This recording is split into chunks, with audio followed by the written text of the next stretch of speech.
Butun dunyo har kuni sevib iste'mol qiladigan donor kabob aslida Germaniyada o'ylab topilganini siz bilarmidingiz? Bu ma'lumotlarni ko'pchilik bilmaydi. Siz ham do'stingizga yuborib qo'ying, uni eshitib hayron qolishi aniq.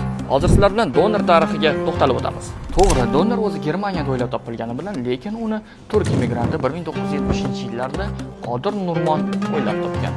Uni asosiy maqsadi ishga yoki biror joyga shoshib turgan insonlarga tez tayyor bo'ladigan va yo'lda ham bemalol yeb ketsa bo'ladigan ovqat tayyorlash bo'lgan. Va u birinchi bo'lib donor sotishni odam eng gavjum bo'ladigan joy Berlin vokzallarida sotishni boshladi. Qodir Nurmon donor kabob g'oyasini o'zini ajdod-avlodlari, ya'ni Usmoniylardan olgan. Chunki birinchi bo'lib donor kabob Usmoniylar tarixida eslab o'tilgan.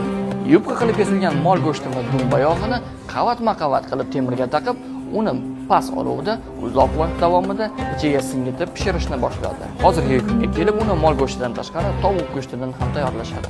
Bu g'oyasini patentlab, buni ortidan millioner bo'lib ketish mumkin edi. Lekin uni o'rniga u ko'pchilik insonni qora qozoni qaynashi tarafdori bo'ldi.